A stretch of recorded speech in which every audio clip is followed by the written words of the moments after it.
Jon Anik and Kenny Florian podcast. Jon Anik and Kenny Florian. I f***ing love him. I can't get enough of him. Let's hear that Boston next. Big jab there from Duffy, and Frank Mir is hurt now. Down goes Duffy on call. Frank Mir does it again. Rock'em sock'em robots here. Oh my goodness. Hyperbole. They're a couple of absolutely self-involved bullshit artists. Here are your hosts, Jon Anik and Kenny Florian. Next shot.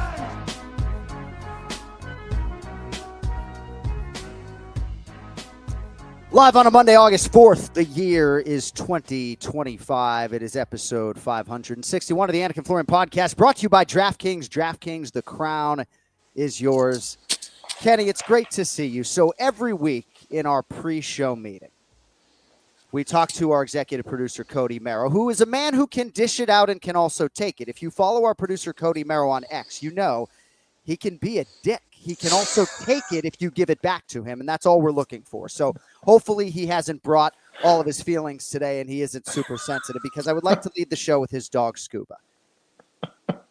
A more attractive dog maybe I have not seen, but every single week now for about 300 episodes, you know where I'm going. You know exactly where the fuck I'm going. Scuba snores. Intensely. Really loudly. Really loudly. The adverb is loudly. That dog snores really fucking loudly. And if that was my dog, Maisie, snoring like that, there would have to be some sort of long-term fix. Right. So, Cody, I don't know if your mic is hot. Kenny, I'd like to get your thoughts on this before we get into all of the mixed martial arts. But, dude, that dog, Cody, like, even for you at this point, like, I mean, you might as well just get a woman that fucking snores too. That's like white noise, you know, just like the woman would be. Oh gosh, Is that Scuba right there? that is stupid. That's got to be. Yeah, I mean, Yeah, he needs to see an ENT, veterinarian specialist. I'm telling you. You know what's bad is he's across the room. He's like halfway across my room. Right. Wow, dude. That's So wild. I don't know what I would do if my significant other snored. I mean, certainly I have children who at times have snored. Not going to throw you under the bus here, Tatum, but what do I do when my child snores? I shake the bed. I affect change. You know, my best friend in the world used to snore when he would consume alcohol. He hasn't had a sip in more than a year, but when he would engage, I'll fucking punch him square in the back to get him to stop snoring. Oh man, earplugs are a dad's best friend, John. So what do you do at Anik Florian Pod? And I don't need a clip of this, Mike Jones, necessarily, but like, what do you do, Kenny, in all seriousness, if your dog snores like that? Cody, like, that would drive me up a fucking wall. So my dog makes a lot of like hacky noises. He's got like something going on with like same like nasal throat stuff that he's had since he was a puppy. So he's not allowed to sleep in our bedroom. So we put him somewhere else. Yeah. I mean, I guess that's the only solution. Anyway, it just dawned on me that 300 plus shows now, we just sort of grin and bear it as Scuba completely interrupts and disrupts our pre-show meeting. Hope everybody had a good weekend. Very much looking forward to this pay-per-view on August 16th. We will spend a chunk of time today on UFC Fight Night, Taira v. Park. But bigger things, Beck, and we got a big UFC main event coming up this weekend at the Apex. Brian Petrie is coming up to give some predictions. But we are very happy today, in less than an hour, to be joined by former UFC flyweight world title challenger Steve Astro Boy Erceg. He is in Las Vegas. Been a crazy whirlwind week and really 2025 for him. So excited to talk to him. Top of next hour, Ray Longo coming up at the bottom of the hour. And all the Ken flow you can handle, bro, as well. So let us get right into it. Headlines brought to you by Cuervo. Now's a good time to enjoy the tequila that invented tequila. So, Tatsuro Taira, Kenny, over Hyungsong Park. The submission comes courtesy of a face crank or something to that ilk. At the 106 mark of round 2, your thoughts on the UFC Fight Night main event?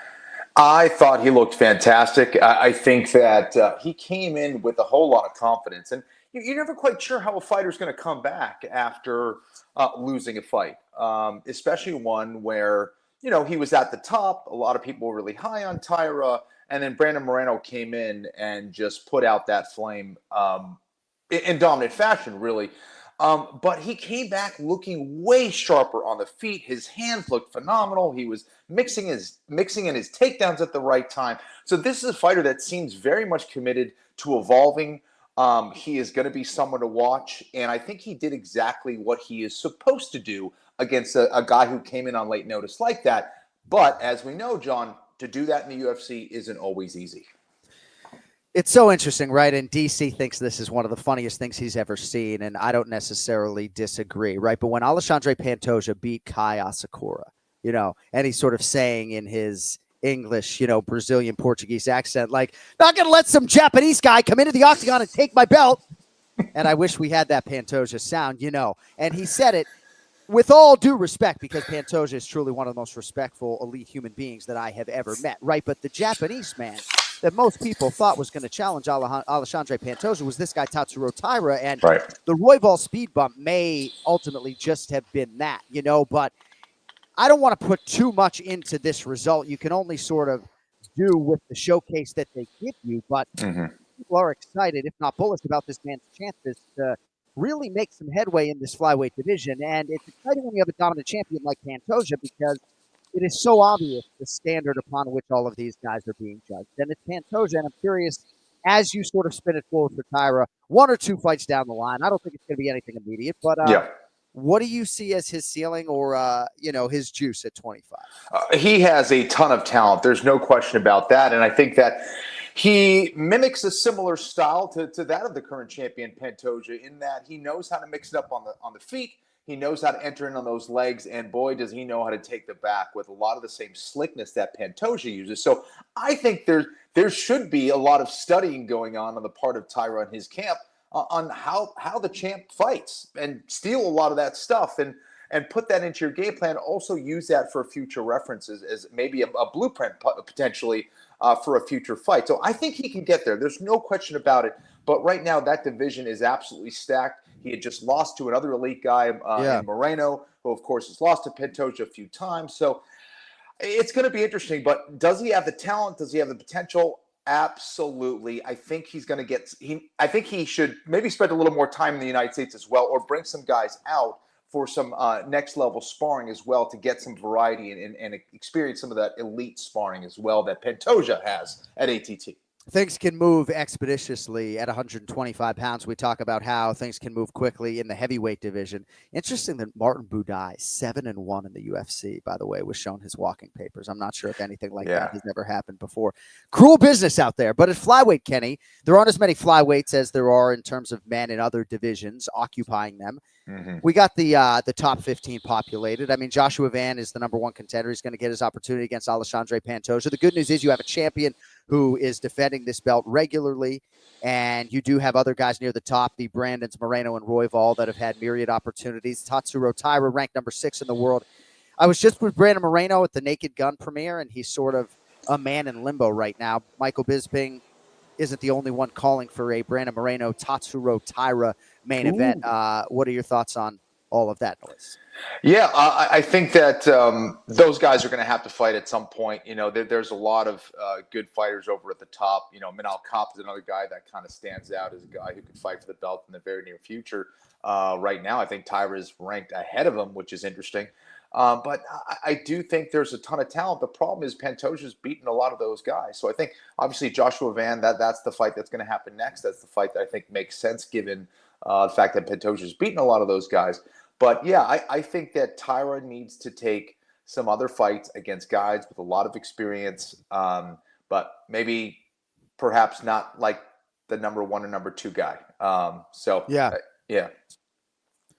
So Manel Kape is interesting. It's interesting that you inject his name into this equation, and it deserves to be there. He's won 2 fights in a row. He was supposed to fight Brandon Royval when Joshua Van stepped in, but it's not out of the realm of possibility that Manel Kape's next fight is for the title. I know injuries have been part of the narrative, as have some bouts of inactivity, but styles make fights, and he makes for a great one against everybody. There's history with Pantoja, of course. So Yeah, it's an interesting time for Tatsuro Taira. And Hyung-Sung Park, I think, is an interesting name to keep an eye on, thrust into this main event. Nothing easy about it. But, when you're favored the way Taira was, this is sort of the way you're supposed to go about your business. But exciting times for the 125ers. I was bemoaning the fact that the lightweights didn't get the main event. And, maybe in terms of longevity and staying power just as a human being in life for Mateusz Rambetsky and Chris Duncan, it was better that fight was 15 minutes. But, bro, all hail the lightweights and all hail that co-main event that'll probably hold up in the equation for Fight of the Year. Yeah, that fight was absolutely insane. Both fighters just started off with a bang, and it just stayed that way throughout. Sometimes you see these lulls of inaction, or maybe the third round all of a sudden becomes dull because they're just exhausted. That was not the case here. And I was thoroughly impressed by Duncan and his performance, especially with his renewed striking skills. I think he looked loose. He looked comfortable in various ranges. His footwork looked way better. So this is a guy that continues to improve. And I think he called a lot of what was going to happen before the fight when he said, hey, these guys, he's not training with the same kind of guys that I am at ATT. And I truly think that is the difference. You surround yourself with greatness. Well, you're going to eventually be great, especially if you have talent like Duncan. So he surprised me. I was dead wrong on Rambetsky. Although he had a great first round, he wasn't able to sustain that. Rambetsky maybe just too much of a warrior for his own good. And by the way, Rambetsky has spent some time at American Top Team in the past. But, Kenny, you're right. That room, Coconut Creek, Florida, the bodies, the coaches, the elevated confidence for Chris Duncan. Sometimes I'm criticized for talking superlatively after these wins, but I think Chris Duncan can absolutely make a run to the top 15. I know this is probably the division in which is the hardest to do just that. But, yes, man, I mean, the elbows and the knees just stepping in. I mean, gosh, man, just the underemployment of those type of weapons in MMA is really sort of brought to the surface in a fight like this. But yeah, I mean, Rambetsky just stepping into a lot of harm repeatedly. Yeah. And I think you nailed it. I don't think he needed to be as aggressive and as reckless perhaps as he was in that fight. I think he could have been a little bit more patient, especially when you're getting tagged with a lot of those big shots, and, at least throw a little bit more feints. You don't have to go in every single time. Because Duncan, once he got his timing, man, he kept nailing, Rambetsky with a myriad of blows.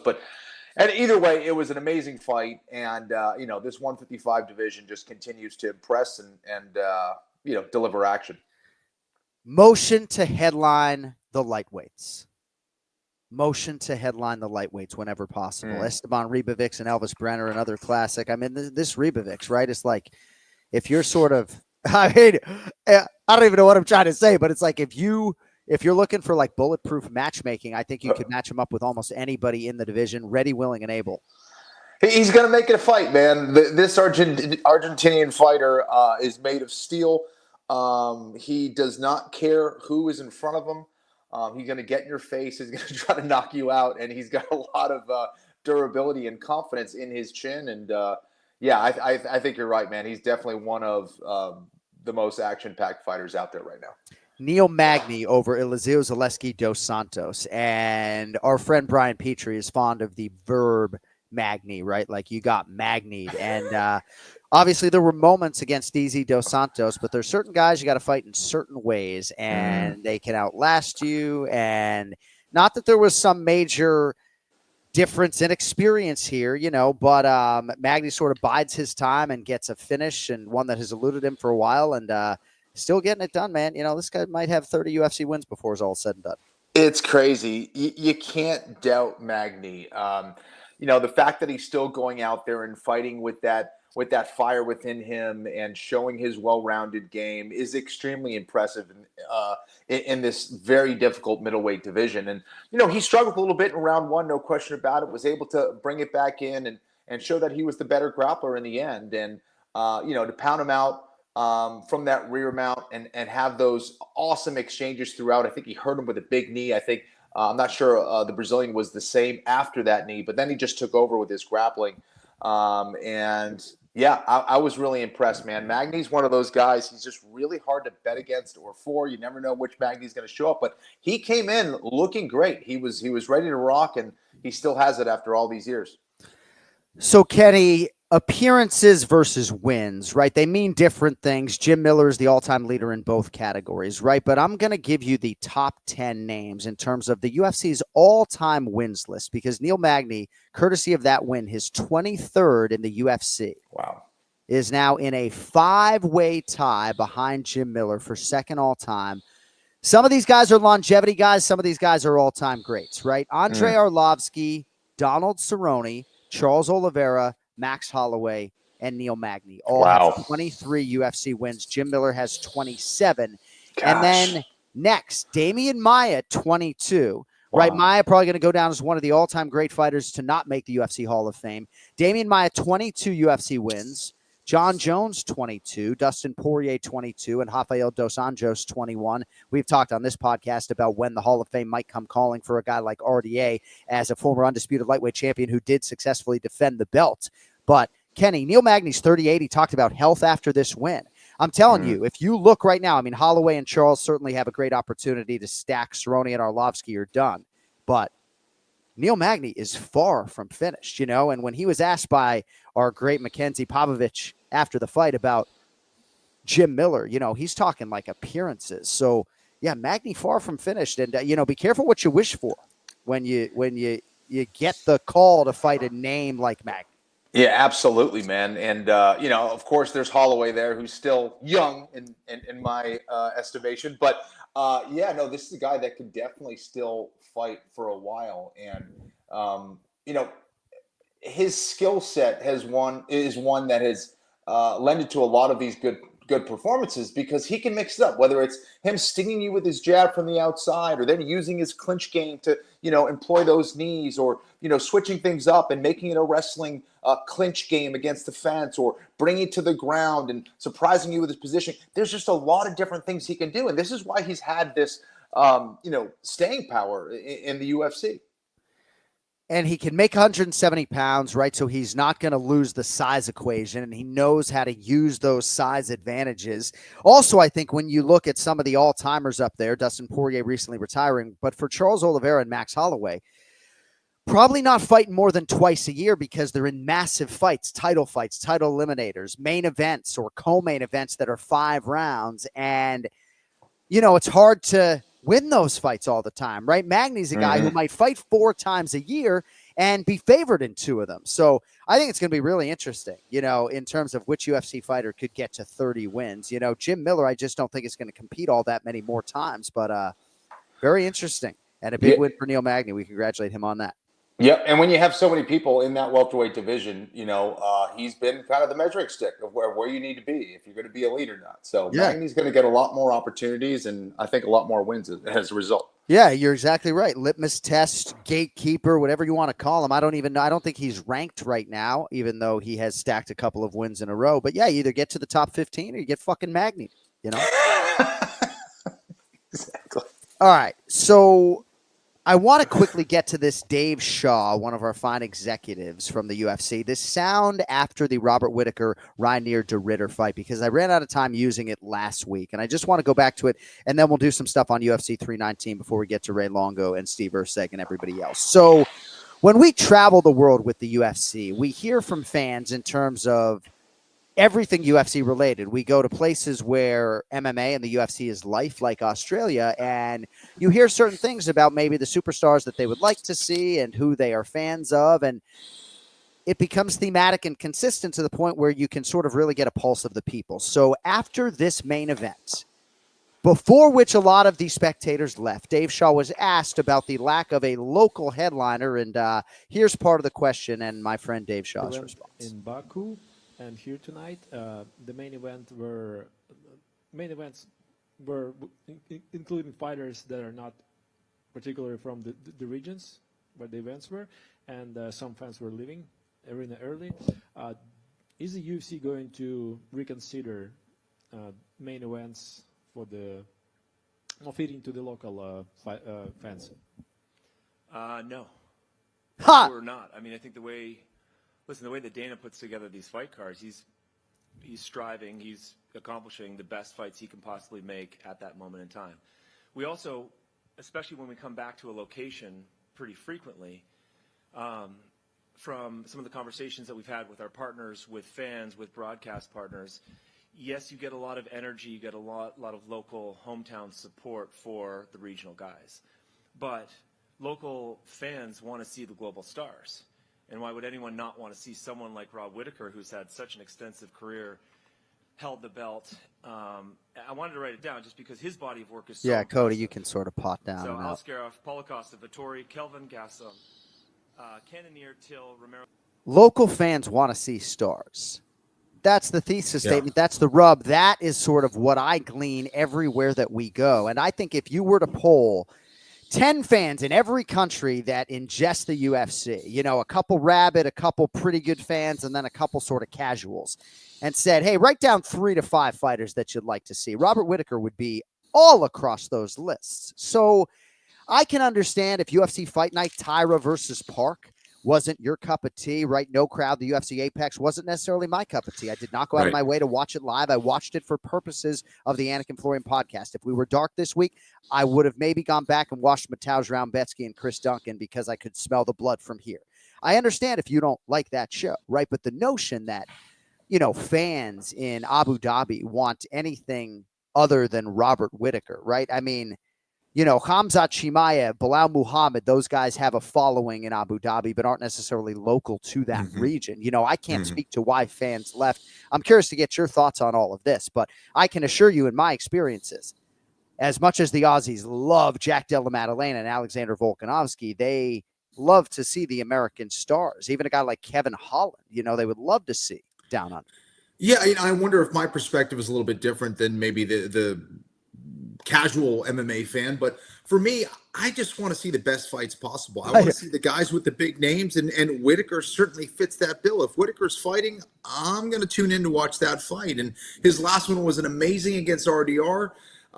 So, you know, I think that's what the fans want at the end of the day, because even if you have 2 big names, but they put on a terrible fight, then like, well, that's going to be a stinker too. So I think it comes down to delivering action-packed fights, right? And then getting and giving the fans the best names that you have available. And I think that's what the UFC is doing. Not every fight's going to deliver. You know, obviously there's no control over that of how the fighters fight. But I think with the roster that the UFC has, I think they've done a pretty amazing job. Probably a good day for me to wear my Joe Lopez shirt when I'm having these conversations, right? But I'm curious for the Aussies, right? If you could have Jack Della Maddalena defending his title there, or Merab defending against Corey Sandhagen or Umar Nurmagomedov, which fight do you want? And I bring up Merab because the guy is fucking Elvis Presley right now.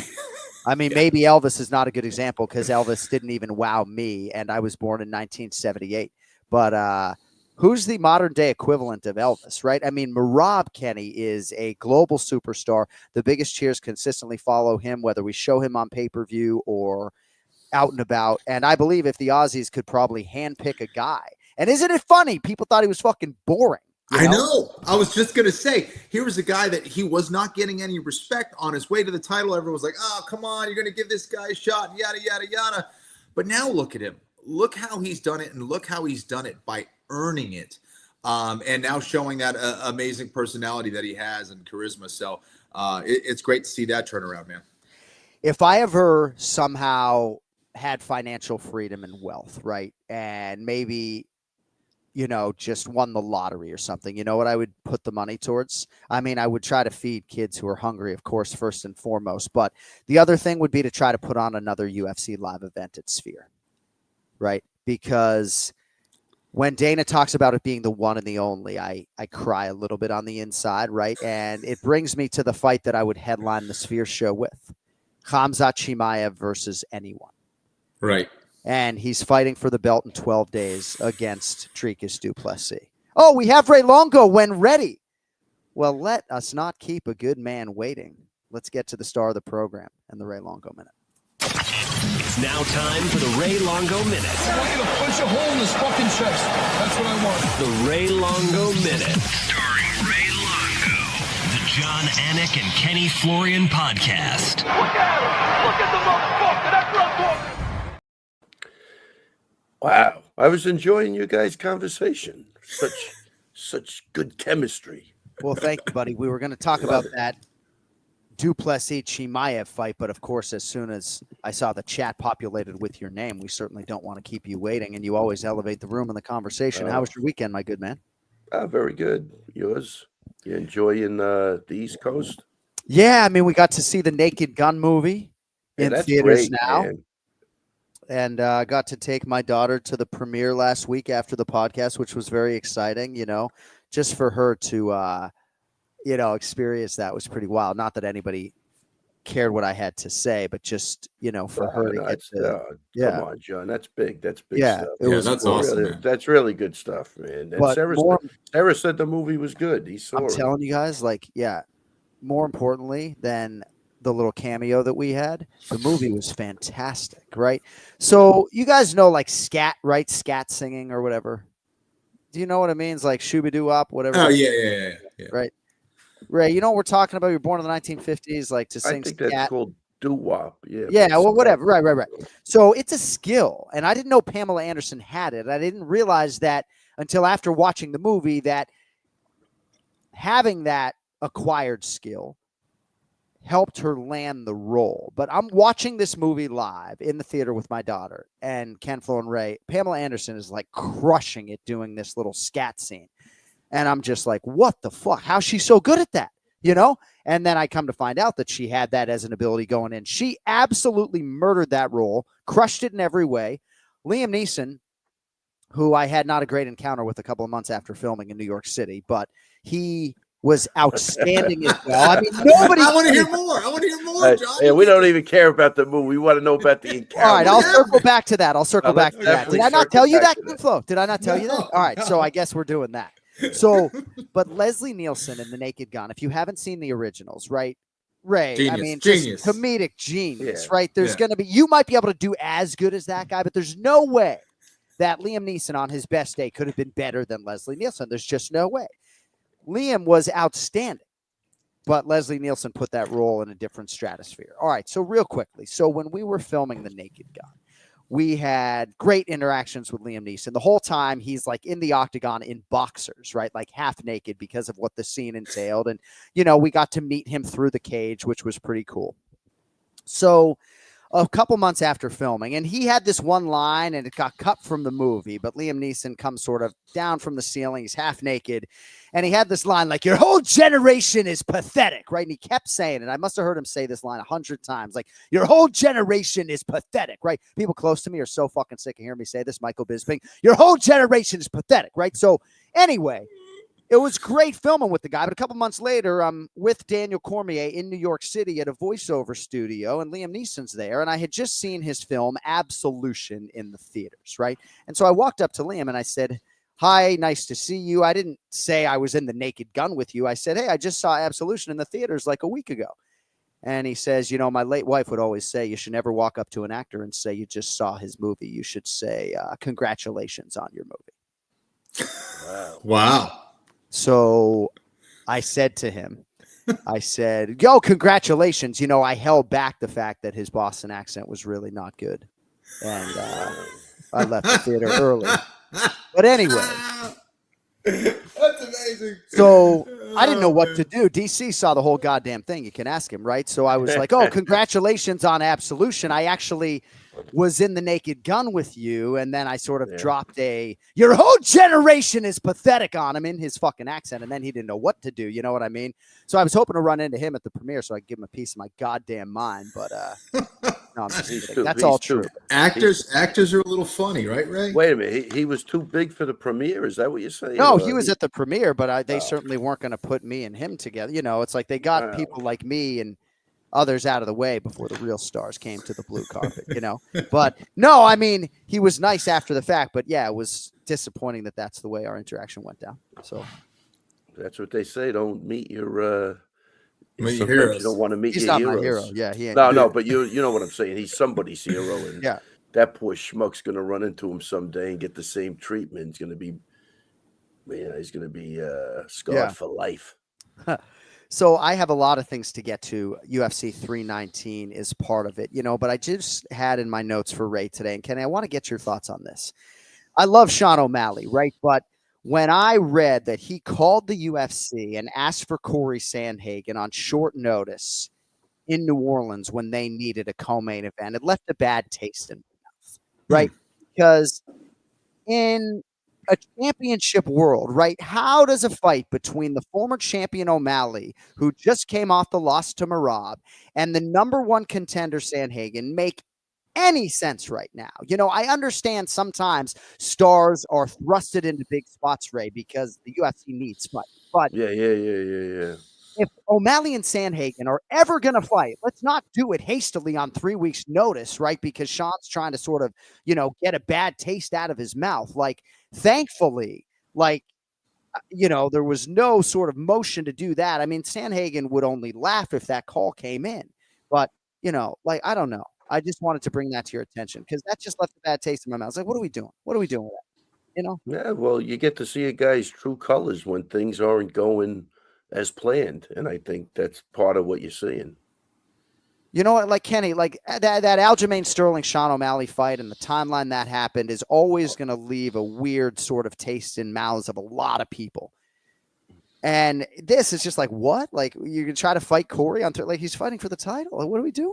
What yeah, yeah. I think, you know, who knows how realistic it was in Sean O'Malley's mind when he proposed that, but I think he knew that Sandhagen at a certain point wanted to fight him, and he was just kind of throwing something at the wall to see if it stuck. But obviously does not make sense for Sandhagen at this point.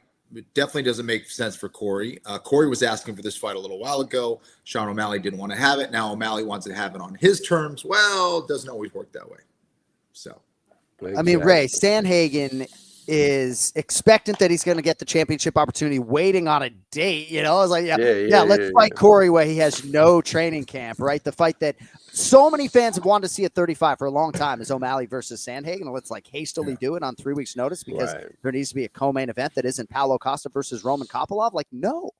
No, I definitely agree with you. Whether you know, whether it leaves a bad taste in my mouth, I don't know. It's just, you know, some guys get weird. You know, I don't know. I think Sean O'Malley should fight Umar Nurmagomedov. They should have a full training camp, and they should fight on the day upon which. That's why he's calling out Sandhagen.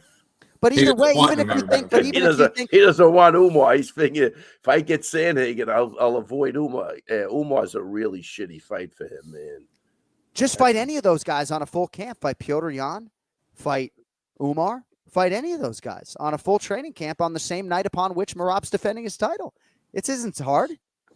Simple. You know, it really isn't hard. No. You know, Umar and Sean fight the same day that Merab and Corey fight. You know, what am I missing? What are we doing? Yeah, my gut reaction was he doesn't want Umar's name coming up, so let's just grab somebody quickly and, you know, make it a mess and matchmaking wise, and that's it. But, you know, I think the fight to make is O'Malley and Umar. Yeah, I do too. I think that's the fight to make, period. It's the fight to make for the fans. I'm not sure it's the fight to make for Sean O'Malley. Yeah. That's a tough one. Again, you know, it's like there's got to be a little bit of PTSD after fighting someone like Merab Dvalishvili and just thinking about Nurmagomedov on top of you, you know, doing ground and pound, bleeding and sweating on your face. Well, if Merab beats Corey Sandhagen, and Ray, you probably didn't hear our conversation. We always seem to talk about Merab before you come on. I was just sort of talking about, you know, there was a time when maybe people were suggestive that his fighting style is boring, and now literally every country would die to have him headline a pay-per-view in their nation. He would be probably the top choice for everybody right now. Oh, yeah, that's awesome. I didn't know who you were talking about. It was Merab. That's cool. Well, I mean, if you're in Australia, right? If you're an Australian fan, you want Tom Aspinall, yeah, I can understand that, or maybe a local like Jack. But I do believe if you were to poll 10 rabid Australian fight fans and ask them who would you like to headline the next pay-per-view over here, I think 7 out of 10 say fucking Merab Dvalishvili. Listen, man, he's a unique individual. I think his personality, his humility is gonna you know, bounce off of everybody. Yep. You know what I mean? And that's who the guy is. He's just an authentic article, man. He really is. A lot of people aren't even used to that. But well, look, he's doing a quick turnaround fight. They gotta just keep fighting. I mean, they really have exactly what you would think they want. I don't know, you know, they had the problem because he didn't want to fight Aljo, but I think they're coming around to that. This guy's a workhorse, and he's going to be there for a while. That's a phenomenal story. It really is unbelievable. It's why we sort of don't even programmatically plan to talk about it. We circle back to it, Kenny. Yeah. Go ahead. Yeah. No, Ray, I was going to ask. So I don't think it's an issue right now at all with Merab. However, moving forward, you know, it's like we've seen all these guys, whether it's the Donald Cerrones or Magnies or some of these other guys, and not to say that they're in the same class of fighter as a Merab. Right. However, once they kind of keep up this schedule, even Israel Adesanya, Volkanovski, they keep this busy schedule, and then all of a sudden things start going downhill. What time frame is that a concern for you for Merab, where it's like and again, he hasn't had 4 fights in a year. Right. But do these quick turnarounds concern you at all? When do they start to become a concern, I guess?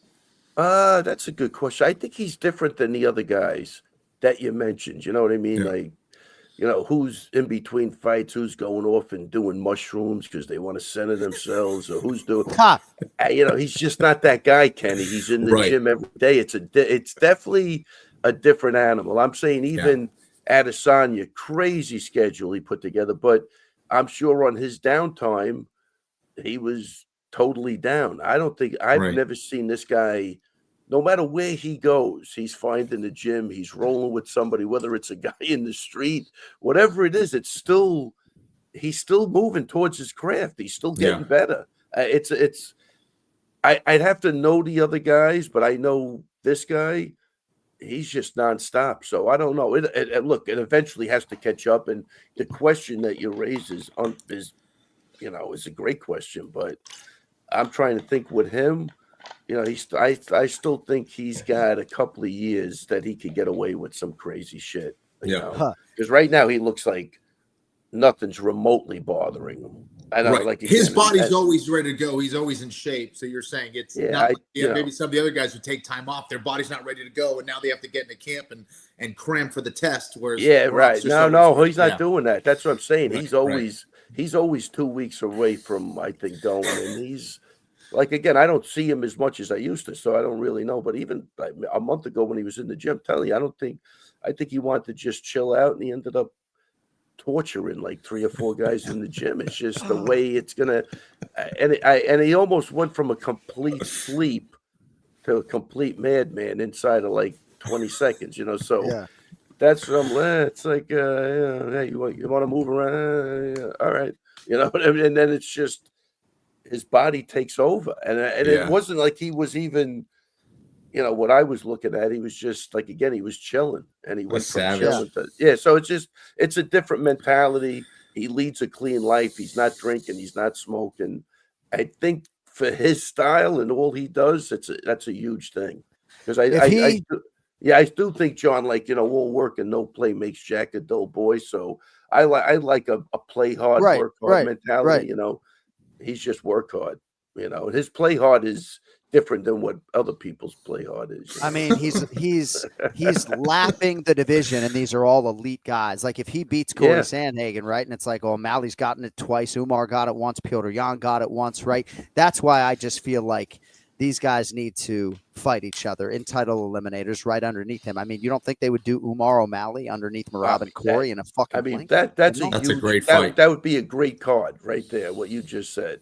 So that's a great card. Think of all. And you have a backup plan if something goes wrong. Think of all the people, all the different cultures and stuff that are involved in that fight. You know, like that fight should sell. That card should be enough for you could put on 8 fights nobody even heard. I think those 2 fights everybody would love to see. So immediately after we finished that broadcast at Sphere last year, Ray, all Joe, DC, and I were talking about was somehow, some way, can we get in here and do this just once more? Because you sort of felt like maybe it would be the one and the only time, and yet the fight card maybe wasn't built to be the most entertaining fight card in UFC history. It was built as a celebration of Mexico. And so I found myself thinking that I would headline a Sphere show with Khamzat Chimaev, and here we are now on the cusp of this man fighting for the world title. He is an electrifying force, unlike anything I've seen in the fight game in my, 2 decades of being here. And he's fighting another guy, Dricus du Plessis, that always entertains and always brings the heat. What are your thoughts on what we're going to see? And ultimately, who do you like? UFC 319 du Plessis v. Chimaev. Yeah, really, really excited for this fight. Yeah, I mean, I think the buildup kind of ended up being perfect too, even with all the missed fights and this and that. I think it actually added towards the excitement of the fight. But man, I tell you, I like, again, Drickus has really grown on me to where I really starting to love the guy. Like, I like the tenacity. I don't feel like, and again, that doesn't mean anything. I'm just saying optically, he doesn't look like the best guy around. He's awkward. But man, the guys that are just tough and gritty and got the gas tank and belief in themselves, sometimes, man, it just goes such a long way. And I think that's what I'm seeing in du Plessis. And plus, he's a big, strong kid. So that's the game to me. Can, it looks like, can Chimaev get it done within 2 rounds? And can Drickus weather the storm and get it done in the 4th and 5th round? And I'm leaning towards Drickus dragging that fight into the 4th and 5th round. I don't think that other guy wants anything to do with rounds 4 and 5. Kenny, I haven't heard a single person handicap this fight without bringing up the cardio. Khabib Nurmagomedov has suggested that maybe striking early would be of interest for Chimaev because the wrestling is just more exhausting. What are your thoughts on what we're going to see come August 16th? Yeah, I think that Chimaev has that explosive, very powerful style of wrestling where you need that conditioning. And it's hard to tell a guy like that to, like, pace yourself. That's not how he fights. So he wants to bring his athleticism to bear. So I think that that might be some good advice there from Khabib to maybe try to use the striking. Now, Drickus is extremely durable. Can he be knocked out? Yeah, any man can be knocked out, especially when you have power like Chimaev. But you also have to pace yourself with the striking as well. So I'm curious to see how it all goes down. But I think that's the general consensus here. It's like, it's early Chimaev, right? Drickus needs to be able to weather that storm. And he's got to be careful the first 10 minutes. After that, I think that's where he can maybe take over in rounds 4 and 5. And moving around a body that big when it comes to the wrestling and that strong, John, that's going to take a toll on you. And I know that Drickus has brought in some high-level wrestlers from that area to prepare for Chimaev, and he's ready to go. Kenny, in a word, who do you think is the betting favorite? Ray, I'll let you get right back in. Yeah. I'd say Chimaev. You'd be accurate. Ray, go ahead. Wow. I tell you, that's got to be that can't be a big line. What's the odds on that? It's not, I mean, it ain't small. Minus 205. Drickus is plus 170. Wow. That's Ken was nodding like, yep, not wow. Not wow. Yeah. Yep. Yeah. I mean, it seems about right. Well, you look at, who does that? I'm surprised, Ray. But if you look at the last fight where Chimaev just made Whittaker look like he was making his UFC debut. And you're just like, gosh, so the bookie's got to be looking at that. Bookmaker's got to be looking at that and being like, man, that's insane. So I could see why. Are they right? I don't know, but I could see why. I tell you, but the difference is, I mean, Whittaker was a 170-pounder coming up, and you maybe could say the same thing about Chimaev, but he's a big dude. But I don't think I think, like you said, I don't think he gets away with that with Drickus. And the other thing with the striking is most of the wrestlers that you try to convert to striking, they get tired with the striking more than they get tired with the wrestling. So that's another thing. If that's not his wheelhouse and that's what he wants to go back to is the wrestling, and then now he's tired to do either. Chimaev's, he thinks he could kill everybody in the first round. I don't think that's going to change. You know what I'm saying? I think you alluded to that, Kenny. That's who the guy is. Hard to change. It's hard to change. Who's talking to that guy? He's crushing everybody. So that's why it's important to see what a guy's like in the 4th and 5th round like that, because you have no idea, because those guys get people out of there early. Mm-hmm. So time permitting, we'll circle back to UFC 319, but we had a great lightweight fight over the weekend, Ray. Mateusz Rambecki versus Chris Duncan. And I think bigger picture, right? It just speaks to this lightweight division, Nazim Sadikov and everybody else, just everybody chasing Ilia Topuria. And you just have to have such resolve, I think, as an elite lightweight, because it's just such a trek from number 40 to number 10. Yeah. I think sometimes I think, the hardest part is getting there. A lot of times everybody has a different path to get there, but those matchups become critical when you're heading into that. Again, I don't want to circle back to Merab, but that's what I love about Merab. There, he had no say in anything. Like, that's why what he did is unbelievable, because I'm making a case they didn't want him getting to where he got to, and they tried to line everybody up to make that possible.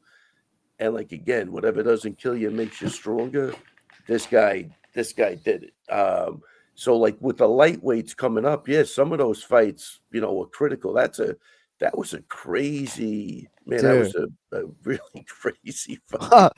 But I mean, moving forward, I'm sure that fight probably took something out of each guy going forward. That's the problem. Like, you don't have two more of those in you, I don't think. And then I don't think those are young guys either. But Duncan I met in France, great guy. What a nice guy. So I was really happy to see the guy. Oh, yeah.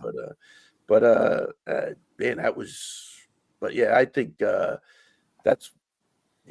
I'm sure Nas was licking his chops when I saw he was at the fight. I saw him on TV. So, and I think he might have. I thought he called out Rebecca a while ago, but I guess that never happened. But no, I mean, it's just like Raumbetsky, Kenny, at this time last year was 19-1 as a pro, and now he's lost 2 of his last 3 or whatever. And I don't know the extent to which he's going to have financial freedom after this career, right? Yeah, this wasn't sort of a fight that's going to lend itself to like career longevity, but no, it's just sort of just tough being a top 40 lightweight, man. Yeah. I mean, the first thing I was thinking about is invest that fight bonus money, man. Keep that around. Yeah, no, I think that's they got it. Yeah. You have to know, you have to be smart with your money at this point. But I tell you, look at the other fight, even Ribovics against Brenner. Fucking crazy fight, high volume fight. Yeah. Like, and you could probably Ribovics, man. Gosh. Ribovics is on a tear. He's on a freaking tear, and that was a close fight. All of his fights are just wars. I mean, I mean, I don't know how many more of those. Yeah. That's what I'm trying to say. Like, so there's a point.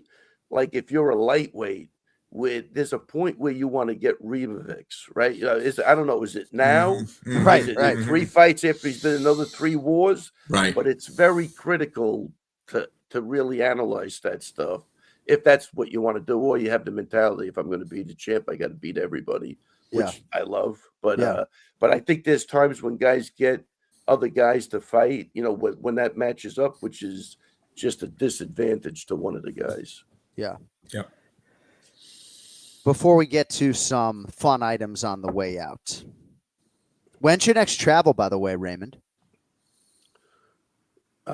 Pleasure, business. We'll take both. I got Turks and Caicos coming up with the family. When are you going to miss an episode? I don't know. I don't think so. We got to. When are you going to Turks and Caicos? You don't have to tell us if you don't want to. I'll let you know next week. Well, but it's coming up. Just when you thought Longo couldn't get Browner. And for business, when is your next business trip? That one looks like October. Wow. Yeah. 2 months off. Not really. So you, the wife, the daughters, Turks and Caicos, and then no business trip until October. And my brother and his kids. Yeah. Oh, wow.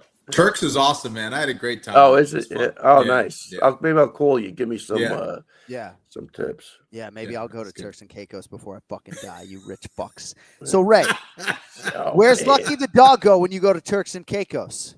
She goes off to a veterinarian. Wow, like a kennel, huh? Just in a fucking cage all day, huh? Yeah, they probably torture the poor dog. Yeah. I'm sure. Yeah. Yeah, that's what we run experiments on her. Yeah. We just moved to Connecticut, so now my dog like goes to a residence, which is kind of nice, Nice. All right. So yeah. Anyway, before we get to would you rather, one of the ones that I found today is unaskable, by the way. So I don't want an answer, but I am going to bring it to the masses. So I'm looking at this Chicago fight card, right? How about this for an early prelim? Ready?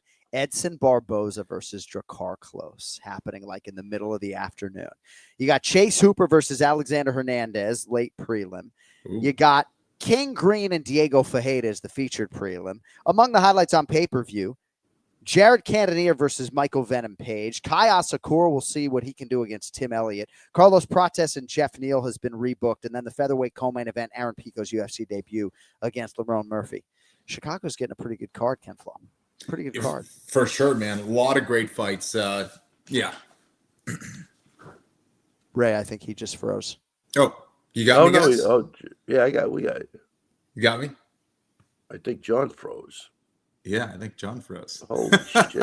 Oh, no, back. Wow. Are we all that there? Was good. We're back. We're fucking back. Guy's a movie star. He just played a frozen guy on a podcast. He did. I was like, where'd he go? It's really good. Sorry. I can't believe how good The Naked Gun was. Danny Houston at the end of the movie. You know, I mean, hopefully you'll go see it. This isn't really a spoiler, but like Liam Neeson like kicks him in the body or something. You know, he's like, ow. You hurt my stomach. It really hurt. I'm fucking crying in the theater. You know, my daughter thought it was absolutely hilarious. She's going to be 14 tomorrow, so take that for what it's worth. All right, were you guys talking about anything I said on UFC 319 when everything went sideways, or no? I mean, that's a deep fight card. Yeah, well, I think the featherweight matchup is really interesting. I'm curious to see how Lerone Murphy takes on someone like Aaron Pico, who is extremely aggressive, who has the ability to lure people into some crazy scraps, multifaceted fighter, and Lerone Murphy a little bit more conservative, but very well-rounded and dangerous in his own right. So I think it's a fantastic main event and a lot of interesting matchups they're going to have an impact on each division for sure. Yeah, I hope, and Pico's a great guy. I hope he does really well, but you've seen those first fight UFC jitters, man. I hope he doesn't succumb to that, because this is a tough kid, Murphy. So he's got a tough fight. Yeah. It's almost like what happened with Pitbull, but he did kind of bounce back. I think it takes a fight to get used to the whole thing, man. It's a big ass, especially when you've been around for a while. You know, it's a good point, because I was thinking Aaron Pico, he's had thousands of wrestling matches. He's competed at a high level in Bellator. That's probably not going to be an issue. Then you brought up the Pitbull fight, and he had a ton of experience outside of the UFC, but it still didn't matter. Yeah, the UFC jitters can affect people no matter what level of experience you have. Yeah. What's the odds in that fight?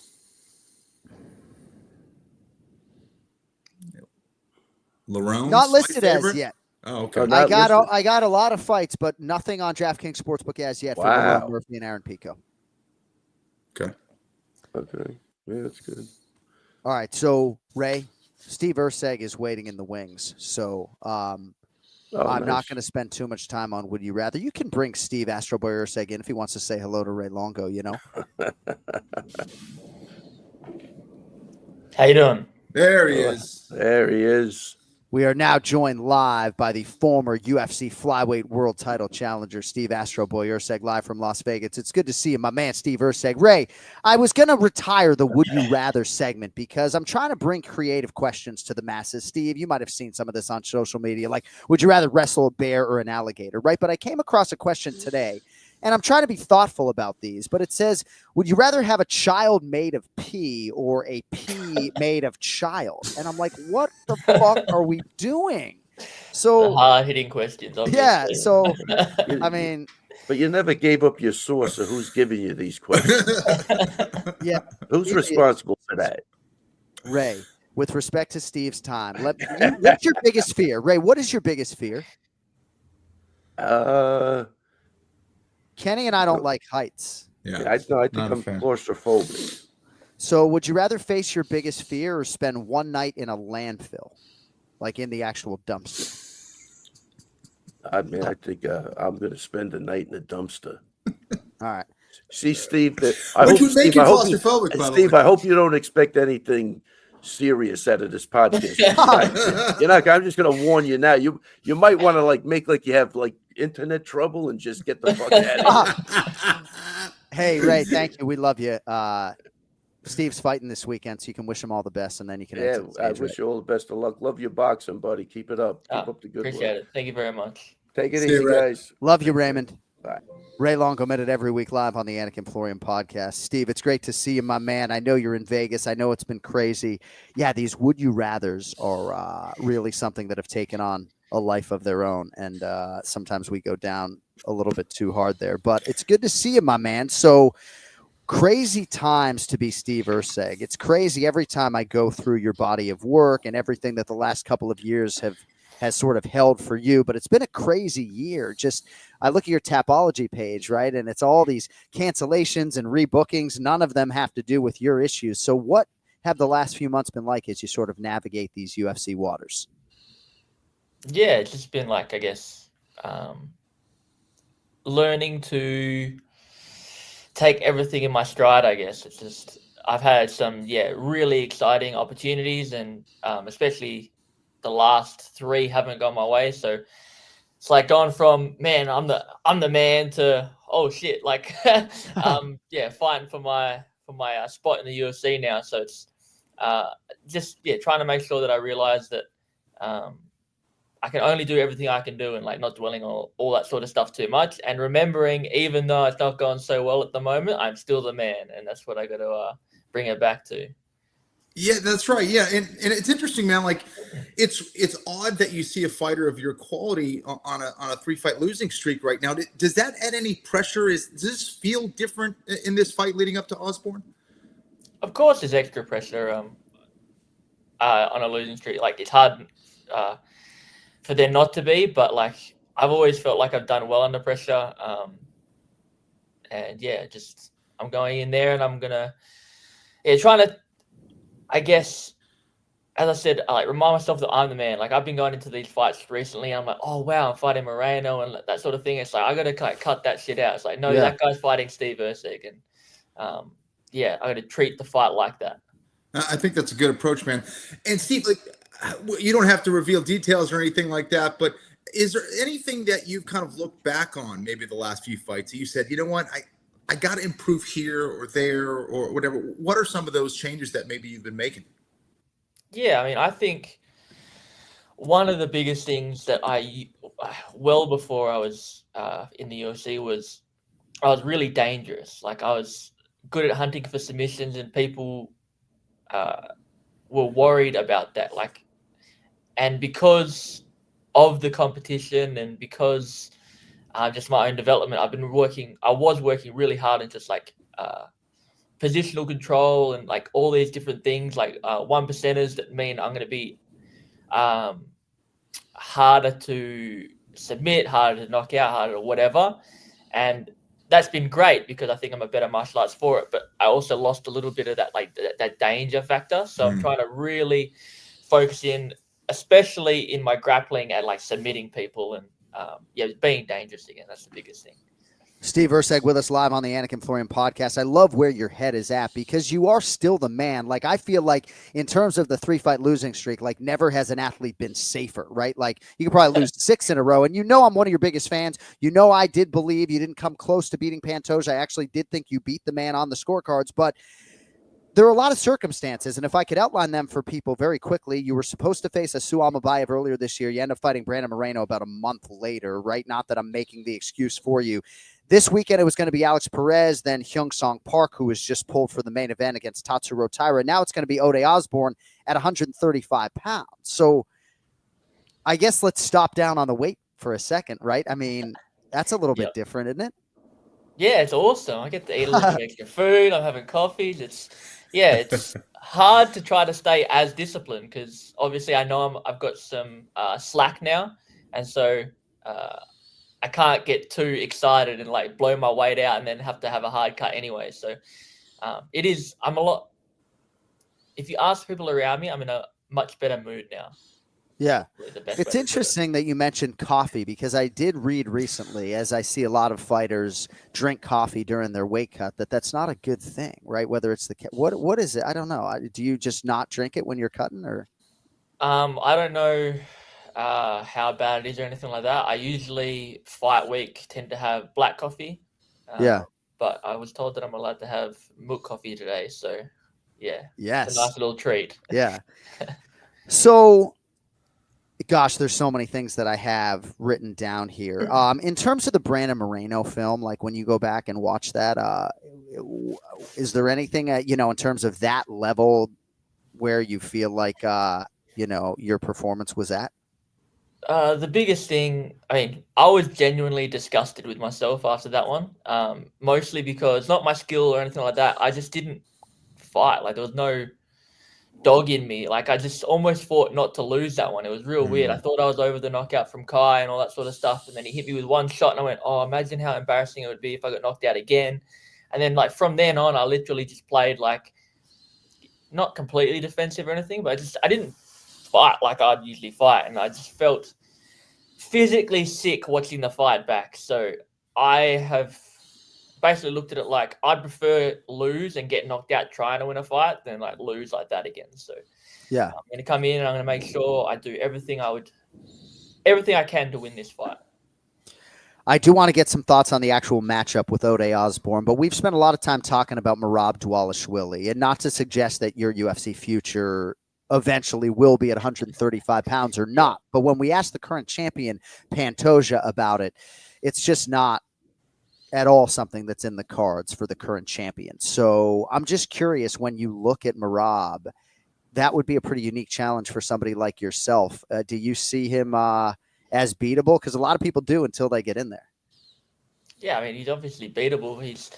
He's lost fights before, so it's just like obviously the cardio is like an X factor that he has, and because his wrestling's quite good, even against people who have good wrestling, he can sort of spam takedowns, and it's hard for people to deal with. But of course, like you can always catch him. Like even in the first Sean O'Malley fight, I know O'Malley got pumped, but right at the end, he hurt him to the body and stuff like that. It's just, there's always openings. Like everybody's beatable. It's just, it's harder to see when people are on a big win streak. So you're going to apply your trade at 25. Obviously this weekend, it's going to be bantamweight, but Max Holloway once said to me that he wants to take a UFC fight at 85 before he retires. Right. So are you expectant that at some point, beyond this Ode Osborne one-off that you would be like, consistently competing bantamweight at some point before your UFC career is done? Or I don't think I ever would, unless obviously I win a title, because I've always wanted to be a 2-division world champion. For a long time. So I'd love to move up and do that. But flyweight for the time being is definitely my weight class. These bantamweights are scary dudes, man. Yeah, big scary dudes. Right. Yeah. No, it's just people don't realize, especially too, the percentage of the weight at that level, from 25 to 35. It's a big deal. All right. So Ode Osborne is the man who shows up in your bracket this weekend. And I would imagine for you, it didn't really matter. You're just trying to beat a man. But what are your thoughts on the challenge in front of you before we let you go? He's a good striker. He's southpaw, so that makes it a little bit tricky. And he has good kick catches. So if I go out there and throw, I guess, naked kicks, he punishes people really well off it. But I do think that I manage the range pretty well, and I luckily have a southpaw I get to train with all the time in my gym. So I feel pretty confident going in there against the southpaw, and I do feel like the biggest opening is the grappling for this one, I think. Yeah. Not that he's a bum or anything like that, but I just think the difference in the danger, I guess, on the ground between us and the cardio as a result of grappling exchanges are like significantly in my favor. So I think mixing up the wrestling, even if I don't take him down, just making him wrestle, I think is very important. So when the UFC goes back to Perth later this year, you think maybe you'll be there like as a guest fighter to just sort of feel all that out, or do you think it actually could align that you would compete? What are your thoughts on that?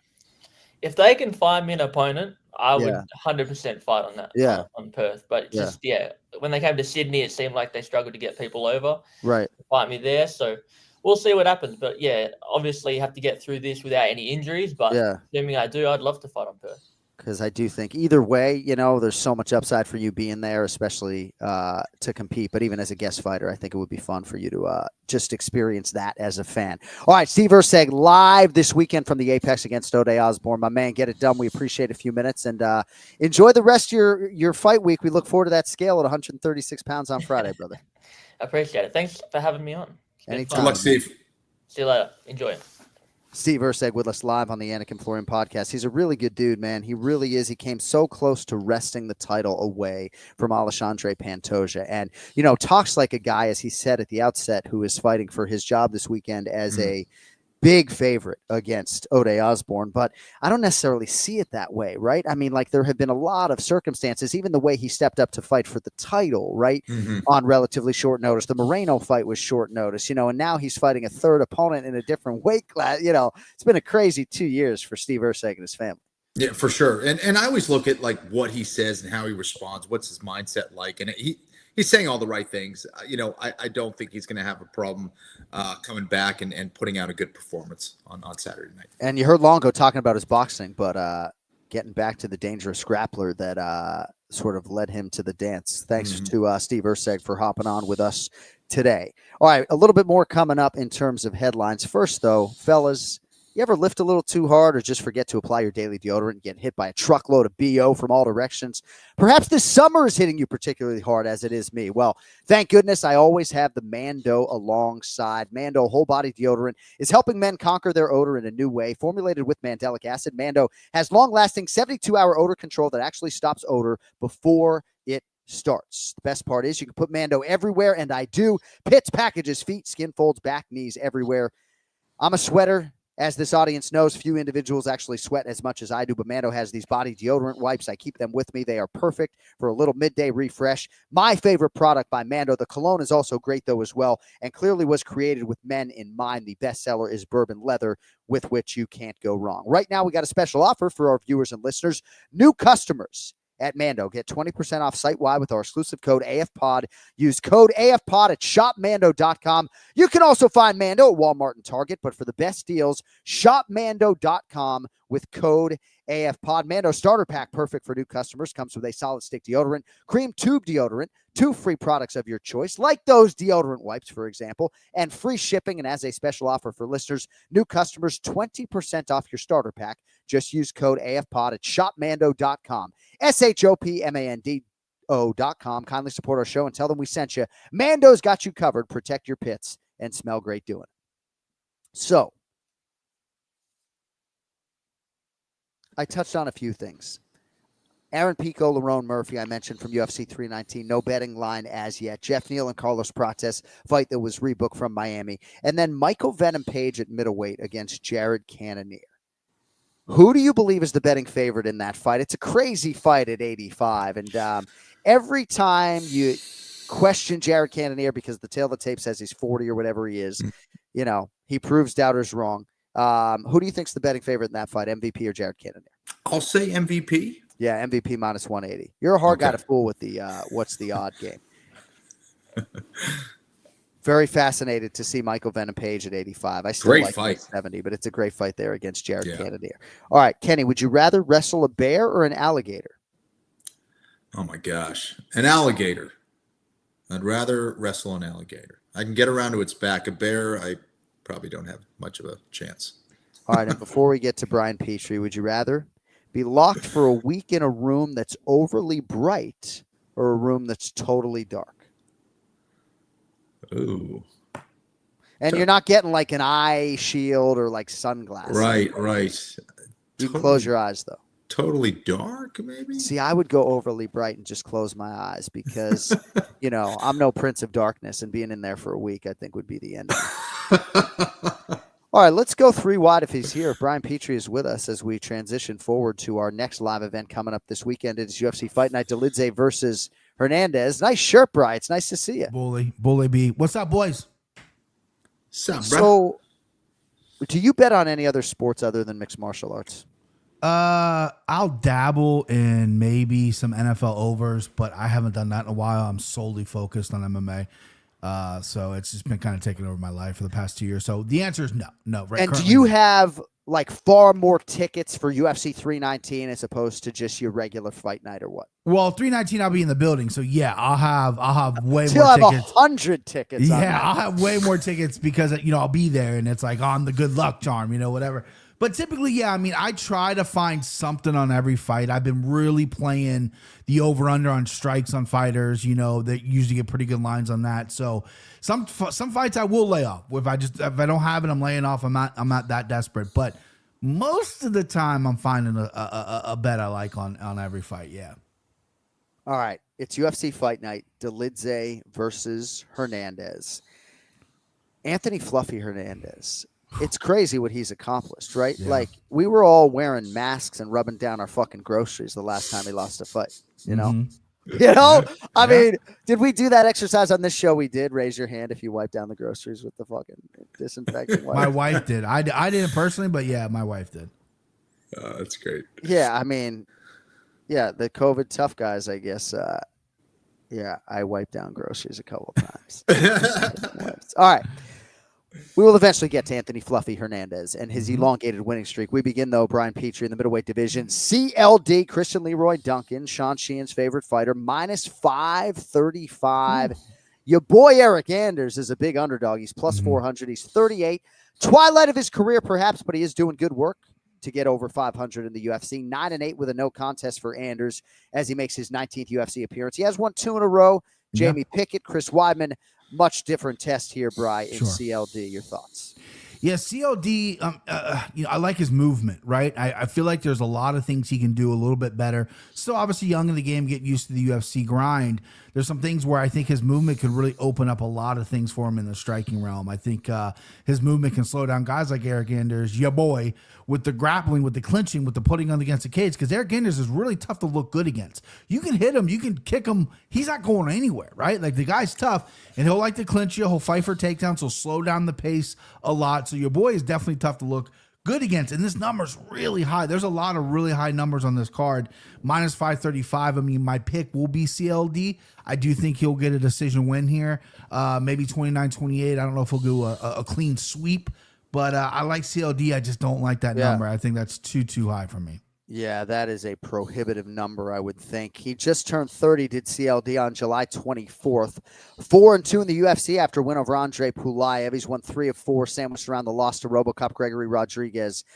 You know, we talk about lightweights. Kenny's sick of me saying, right, like, best of luck trying to get to the top 15. But if Duncan is going to make a run to the rankings, you got to win as a near 6-1 favorite against Eric Anders. Kenny, your thoughts on the middleweights, kid? Well, I'm with Brian here. I think this is a really interesting fight because of the odds. I think Brian is spot on. It's tough to be in an Anders fight and it be something that went exactly as you thought it was going to go. Like, he can make it very chaotic and it can make it an ugly fight, which favors his style. I think if he has an answer to get to the clinch repeatedly, that's when this fight gets interesting. It gets even more interesting if he has answers for the takedown game, right? So if he can put Christian Leroy Duncan on his back, right, he could steal this fight at a plus 400. I think that's juicy. Is it enticing enough for me? No, I'm gonna go with Christian Leroy Duncan, CLD. I think that his talent is phenomenal. Still waiting for him to fulfill all of that potential, but not an easy fight here against Anders. All right, next up in the bantamweight division, Jean Matsumoto, minus 305, taking on Miles Johns, who is plus 250. Sao Paulo's Matsumoto, 16-1 as an MMA pro. Bri coming off his first pro loss, though, the split decision against Rob Font back in February. Stepped in there for Dominic Cruz. Jiu-Jitsu black belt, finishing ability, championship experience outside the UFC. Of course, the valuable minutes accrued against Rob Font. What are your thoughts on Matsumoto north of 3-1 here against Miles Johns? Yeah, if I had any balls whatsoever, I would pick Miles Johns here because Matsumoto, like, listen, he fought the Rob Font fight like it's 1998. He landed 5 takedowns. He wanted that W, but you did nothing on the feet. You did nothing of consequences. You did no damage, and that's kind of his path to victory. But Miles Johns can wrestle too. Miles Johns knows slump on the wrestling, and he's got some good power striking his hand. So if I had any courage at all, if I was up $1 million at Kenny Florian, I go Miles Johns. But since I'm not, I am going to pick Matsumoto. I just think he's going to be a little bit kind of better everywhere. I think this fight's going to be a little bit dry. I think we're going to see a decision victory here. And I think Matsumoto is probably going to win the decision. So Miles Johns, formerly at Fortis MMA, Ken Flo trains under Trey Ogden, Marathon MMA in the Kansas City area. Always a guy long on potential, you know, looks the part. 11th UFC appearance for him. He's 6-3 with a no contest. Coming off the loss to Jungle Boy Felipe Lima, that ended a 4-fight unbeaten streak. I like the matchup. I think it's juicy, Kenny, here in the bantamweight division. We'll need a selection at any time. I think it's juicy as well, and I think it shows that the UFC sees a lot of promise in someone like Matsumoto, who doesn't have the experience of someone like Miles Johns. But I think that Matsumoto certainly is a very talented striker. I definitely want to see more volume. I want to see more aggression from him. He's going to have to stop the takedowns if he wants to win this fight. Miles Johns may take the route of the grappler here, but you also have to mind his power. He's got a nasty overhand right you got to watch out for. But I'm going to lead the way of Matsumoto. I think that it's not going to be easy for Johns to just take him down repeatedly. Matsumoto, a black belt in jiu-jitsu as well, so he's got some good chokes and a variety of submissions that he's used over the course of his career. 6 submissions on his record. And I'm going to go with the Brazilian. This main card, pretty deep, all things considered, for an Apex show. We move on now to the featherweight division. Christian Rodriguez minus 265. Andre Fili is plus 215. So, yeah, Fili's a 500 fighter, Bri. I mean, I would think a hard guy to sort of handicap. He has come up short in a lot of big spots. He's 12-11 with a no contest in the UFC. He hasn't won 2 straight in 6 years. Puts on good fights, keeps his job. Could use a big signature win as an underdog. That's sort of in front of him this weekend as he takes on C-Rod. Who do you like here at 145 pounds, BP? Yeah, I want to apologize to C-Rod. At first, I said that he was not going to be much at 45. I thought he was a 35er, but he's well-built, thick kid, dense kid for 45, and he's out there just smashing the young dudes. Smashed Chiwewe, smashed Cameron Simon, smashed Austin Bashi, right? Like, he's the young killer, right? You match him up with these young guys that are going to be big, I'm gonna smash him. Now he's getting a vet. He's going to event Fili, who Andre Fili can wrestle a little bit. He's got good striking. He's long, but he's just the inconsistency in there. There's times in there where I feel like he might not want to be there. It's kind of like, he's had so many UFC fights. He knows the rhythms and he knows like, oh, I'm down or whatever. But there's also times where he'll bite in his mouthpiece and he'll throw. I just think C-Rod probably has the advantage everywhere when it comes to the grappling. I think Fili has good offensive wrestling. His defensive wrestling, I think, is a little bit of a question. I like C-Rod here. I think Christian Rodriguez is a guy to look out for in this division. He's going to be really tough out. He's got good chokes as well. His stand-up's coming a long way, especially with the right camp that he's in. His stand-up is always going to improve. But give me Christian Rodriguez here for sure. Nicely done, Bri. Ken Flo, both men coming off a loss to Melchizael Costa. C-Rod here making his 3rd start already of 2025. 27-year-old is 5-3 in the UFC, repping Rufus Sport there in Milwaukee, Wisconsin. Who do you like at featherweight, Ken Flo? Very interesting fight, and another one that's very intriguing from an underdog standpoint, because I think that Christian Rodriguez, while I think filling into that role at 145 pounds, still isn't the biggest 145 pounder, and he's going against a guy in Fili who is tall and lanky. Now, Christian's going to have to get on the inside, whether it's looking for takedowns and putting Fili on his back, which could be his route to victory, but also getting on the inside and landing shots, being able to counter Fili repeatedly and finding a way to neutralize or get on the inside of that jab. So if he's able to do that, he wins this fight and probably does it very comfortably. However, Fili's not an easy guy to get a beat on.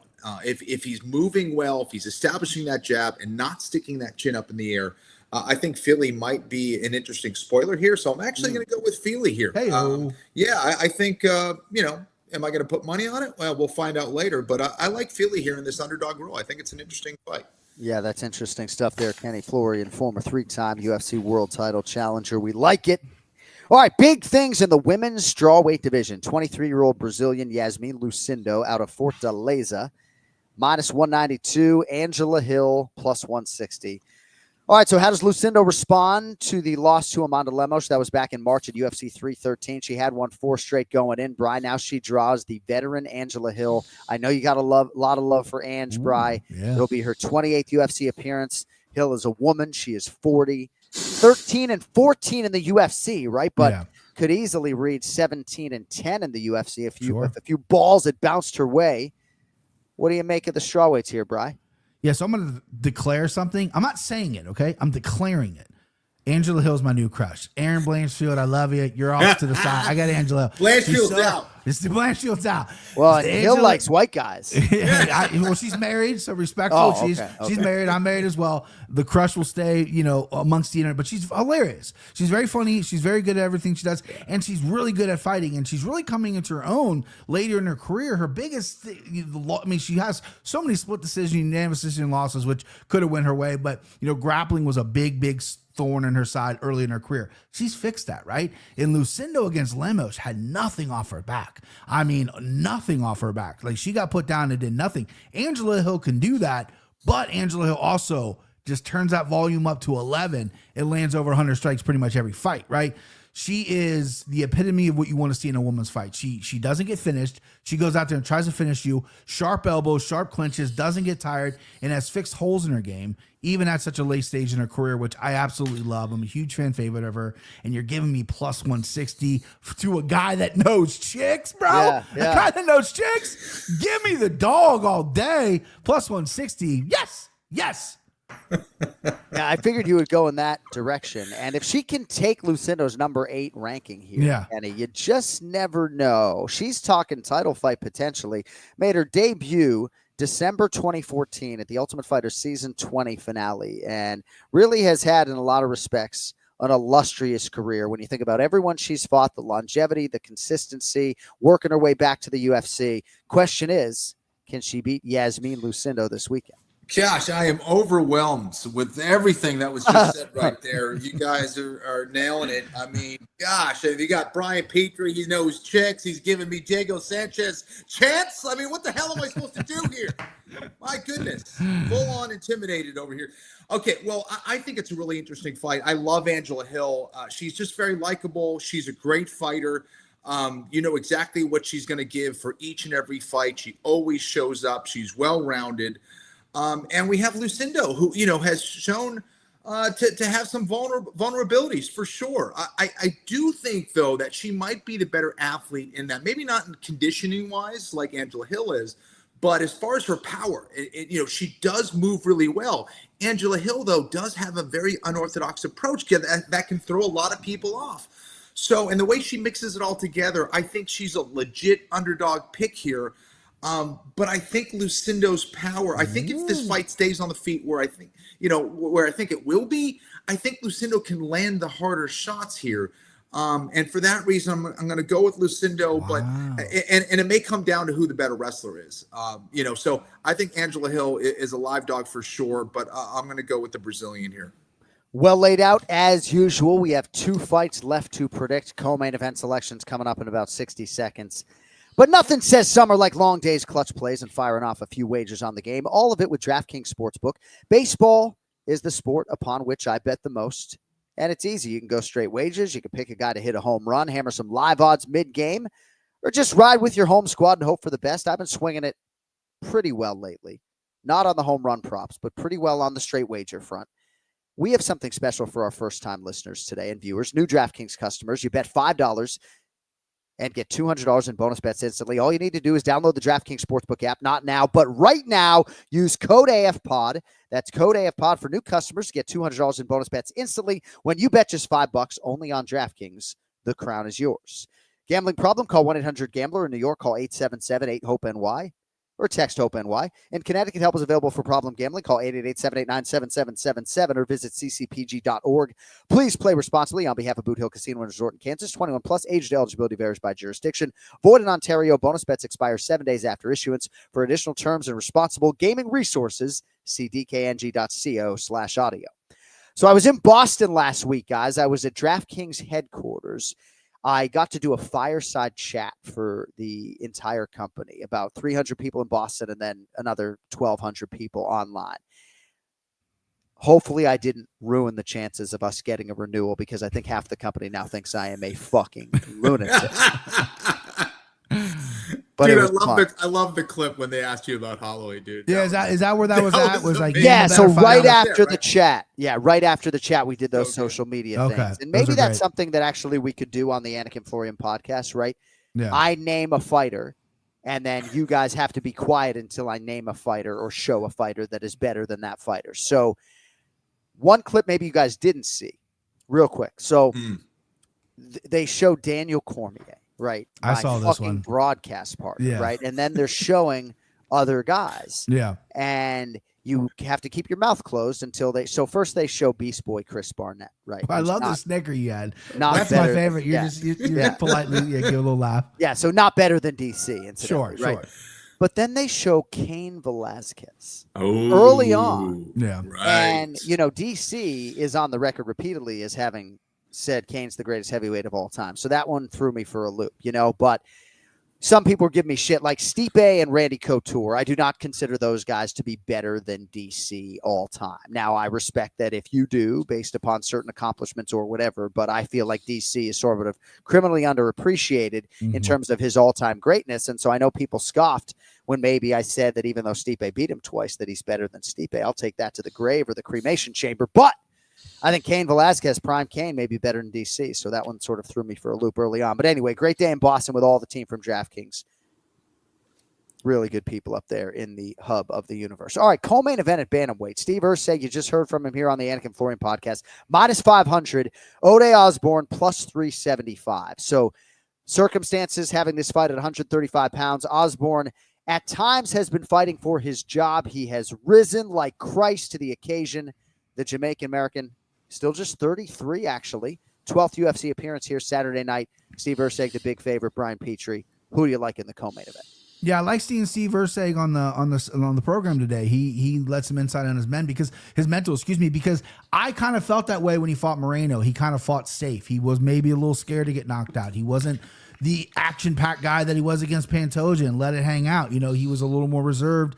Obviously, being a fighter, getting knocked out, that's gonna happen. That's gonna do that to you. And I like where he's at now. And I like this at 135 as well. I mean, 125 weight cut for a guy like him who he fights and seems a lot taller than 5'8". I thought he was 5'11". When I looked him up, when I tasted him, he was 5'8". He seems a little bit taller than that. But either way, I'm glad he seems happy in here. And props to Ode Osborne for stepping up. That dude does not turn down fights. Problem is he's run into a Steve Erceg, who I think is extremely motivated and who I think is better everywhere than Ode Osborne. I think Ode Osborne does have some clean striking. I think he can knock out anybody in the division on any given night. He's got some solid wins in the division. But I think the grappling and the overall striking and game of Erceg is going to be a problem for Ode. I think Ode, when he gets to the ground, you know, he's gotten out of a lot of submissions, but eventually he'll succumb to one. And I think Erceg is not playing any games, man. I think he's going to take it back. I think it's going to be a rear naked choke. And I think it's going to happen early within 1 or 2 rounds. So give me Steve Erceg for a nice little bounce back win here. Kenny, MMA is a crazy sport, right? I mean, you sort of outlined the pressure that awaits Steve Erceg when we just spoke to him about a quarter of an hour ago. And this sport is crazy. Like, crazier things have happened than Ode Osborne finding a weapon here against Steve Erceg. But Erceg, about 5-1 for a reason. Who do you like? Yeah, you know, first of all, both these guys 1-3 in their last 4 fights, which is interesting. Obviously, the level of competition is vastly different, and I think this is a great fight for Steve Erceg to come back and get a win and also look really good in the process. I agree with Brian that he's better everywhere. You know, as far as all the odds, I think this one is probably the most that I'm in line with at minus 500 for Steve Erceg. I'm not sure it's a number you can really bet on, but I do like Steve Erceg here in this spot. Now we get to my guy in the middleweight division, Anthony fucking Hernandez, minus 340. Roman Dolidze is plus 270. So Fluffy, 8-2 in the UFC, 7 straight wins, yet still number 10 in the middleweight division. Like, what does a guy have to do? Some of that has to do with some big names and things like that, but Dolidze, incidentally, is number 9 in the world, right? So he's got the red corner. But the last 4 wins for Hernandez, Edmund Shabazian, Roman Kopylov, Michel Pereira, Brendan Allen, and now he gets the hard-nosed Georgian Roman Dolidze in his bracket. Ken Flo leads us off on the main event. Roman Dolidze, the underdog, or Anthony Fluffy Hernandez, the favorite. Go ahead. Let's go. You know, sometimes I'll look at a fight and I'll be like, I already know who I'm going to pick. But then I still need to go through my notes. I need to look at the bios, and I need to watch video. And this was one of those that I kind of switched around. I went against what I intuitively thought was going to be the winner. And just seeing the way that these guys match up, it's going to be a really interesting fight. Now, Dolidze is coming in here with a lot of momentum, and I do think that he has found his groove. I think his striking is improved, and his overall MMA game is improved. And I think he's figured out how to either deal with his conditioning and be prepared for 5-round fights, or, you know, be more efficient and be more relaxed when he fights, which I think he definitely needed. So, but he's going against an absolute savage in Anthony Fluffy Hernandez, who seems like he doesn't have an off button.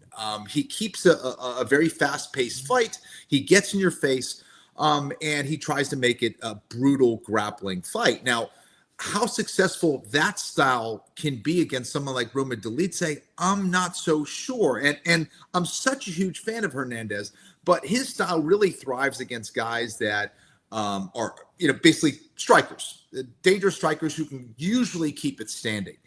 Dolidze is a grappler, in my opinion, first and foremost, has improved his striking a great deal, but the size difference, the physicality difference is what worries me. And I'm not sure Hernandez's takedowns are going to be good enough over the course of 5 rounds to consistently take someone down as big and as strong as Dolidze with that level of grappling experience. I think Dolidze has found himself. I like him in this underdog spot, and you guys know how much of a fan I am of Fluffy Hernandez, but I don't think this fight vibes well with him. If Fluffy is able to win this fight, I think this would be one of his most impressive performances, just based on the fact that this is a very difficult stylistic matchup for him. So big fan of Hernandez. I thought I was going to pick him heading into this. After watching tape, I switched things around and went with Dolidze. I need some points, guys. I lost big last week, so I like Dolidze in this spot. That was enjoyable for me to listen to, and sounds like a harbinger of things to come with Kenny perhaps putting some cake down on Roma Dolidze at plus 270. One time I called an Anthony Fluffy Hernandez fight, Brian, you know this well, and I got off the air and everybody on X was telling me that I said Anthony fucking Hernandez when all I screamed was Anthony Fluffy Hernandez, but it was hard to differentiate. And I got like 300 tweets and like the clip, and I'm like, oh my God. And no, and thankfully we said Fluffy. But yeah, Dolidze, right? He's 37, but he looks like a guy who can realize success for some time. He's 9-3 in the UFC. 3 fights have been won in a row. Anthony Smith, Kevin Holland, the 5-rounder versus Marvin Vettori. Last man to beat Fluffy Hernandez, Kevin Holland, back during the global pandemic. Brian Petrie, who do you like in the main event? Yeah, so Kenny, I did the same thing Kenny did. When this first got announced, I'm like, oh, it's Fluffy all day. Then I really went back and watched. I said, well, fuck, Dolidze's fucking a monster. This guy's huge. He can grapple. He's got leg locks. Like, he's a problem. Not to mention he's powerful in the feet. And he went 5 hard rounds with Vettori, landing over 100 strikes. So the cardio kind of checks out. But then I went back and watched Hernandez, and man, this guy's special, right? I think speed beats power any day of the week. I'm a firm believer in that. And I think Hernandez, what he does really well is he gets described as like a Dagestanian guy, but he puts his punches together really well when he mixes in his takedowns. I think that sets everything up there. And I think he's really crafty on the ground. If he goes for it, right? In the Michel Pieta fight, he went for submissions but couldn't get it, so he just beat the fuck out of him.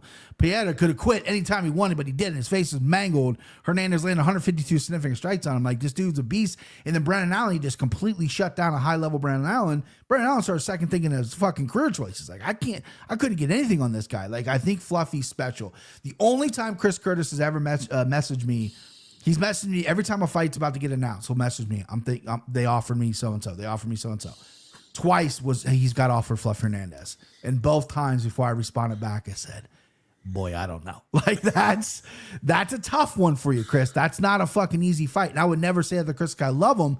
And Chris has good takedown defense, but Fluffy's just a different kind of level. I think his striking is always improving. His cardio is nonstop here. I think that's ultimately what's going to do it. I think this could be a competitive fight. I think Dolidze is going to have moments on the ground, moments on the feet, but I think Hernandez eventually, when he gets into a groove where Dolidze is going to slow down with 5 hard rounds of grappling, and no doubt about it, Hernandez is going to take over and probably win the decision. If he gets a finish, put him in the fucking top 5 already, right? Yeah. If he finishes Dolidze, TKO, submission, whatever, he's top 5. He's top 5. Fuck the rankings. He's top 5. Yeah. But I like Fluffy. Yeah, got to be an eliminator, right? Even more so than the ranking if he's able to do that. All right, one final act. Of course, UFC 319 is coming up in less than 2 weeks. Those guys get $3,000 to spend on that offering. Just $1,000 and place your bets this week. Quickly, we update the standings. Nice job by Brian Petrie last week, by the way, if you tailed. $1,000 on Neil Magny, put the whole stack on Neil at plus 170, plus 1,700 there. Now, the week prior, it was some 3-leg parlay, correct? We dropped it. We missed Shar by knockout, So you're coming back, though. I mean, plus 1,700, and Kenflo put his whole stack on Mateusz Raumbetsky. So he's, still got you by, 14,000 or so. But Sure. But, and Kenny, by the way, nice week for you on the Abu Dhabi show. We didn't update those standings, but you had the straight wager hit on Bryce Mitchell and RDR. You did give 400 back on the flyer on Marcus McGee. But anyway, the lead is Ken Flo's, but the floor is Brian Petrie's. $1,000 to spend. UFC Fight Night. Dolidze versus Hernandez. Go ahead. John, John always, in the chat, for people who don't know, sometimes it's bad Anik, right? Jason's the nice one, John's the mean one. Right. But he was just being so nice right there. Like, yeah, you're coming back down 14K. I appreciate the niceness there, John. Listen, I told you someone was getting Magny last week, and they did. Neil Magny. I mean, that's what he does, guys. Yeah. And this week I'm going on the same train. I know you guys hate when I do it. Put parlays together. I'm a straight wager guy. I'm also a guy that knows chicks. $1,000, Angela Hill. Let's go, baby.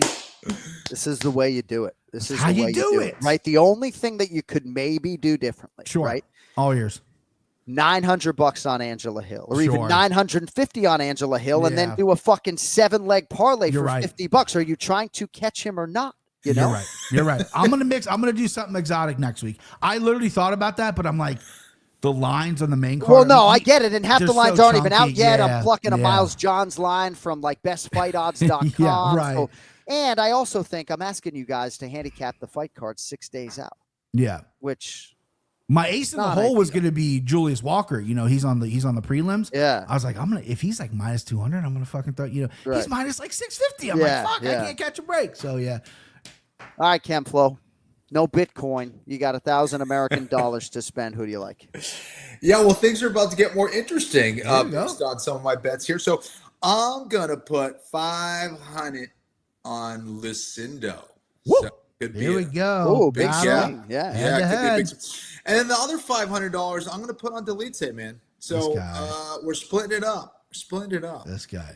He's not trying to protect the lead, but he's trying to go for the throw. I'm going for it. I love it, bro. Lidze plus 270 right now on DraftKings Sportsbook if you are inclined to tail Ken Flo. If you want more from Brian Petrie, the MMA Takes podcast can be in your life later this week.